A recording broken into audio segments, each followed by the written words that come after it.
Nasaan na tayo?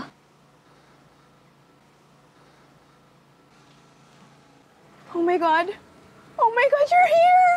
Hello! Wait, tawagin ko lang si William, ha?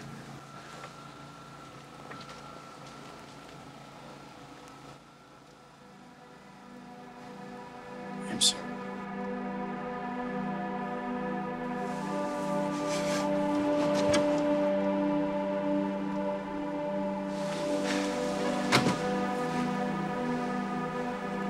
Babayaran na kita. Ano, saan ko ipapadala yung pera? Ha? Hindi na kailangan.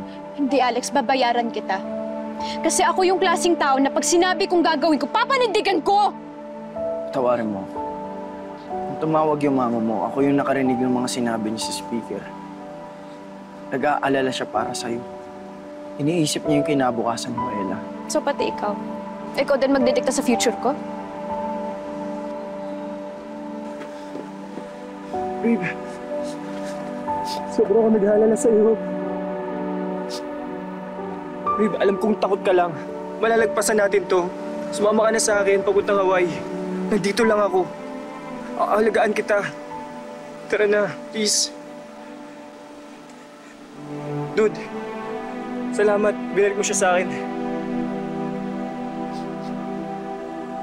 Wala eh.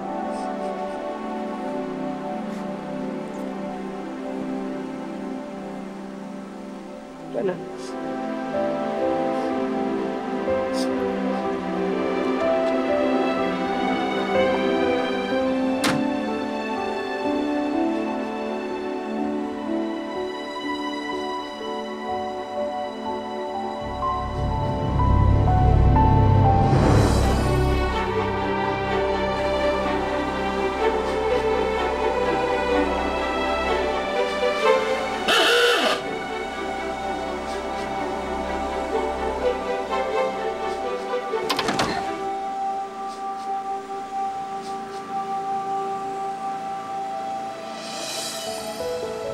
Tara.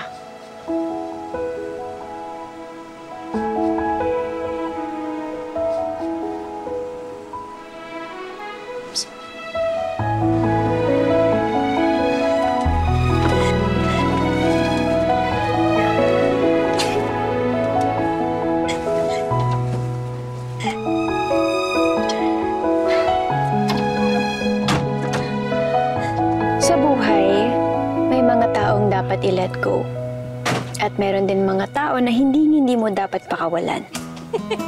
Puso ang magdidikta kung lalaban o susuko ka. 3 years ago, my heart chose to let go and move on. On that same day, your heart chose to fight for me. And today, I'm so happy that I married you. Ayan, wala na talagang takbuhan, ha? Kung tatakbo man ako, papunta lang din sa'yo. No.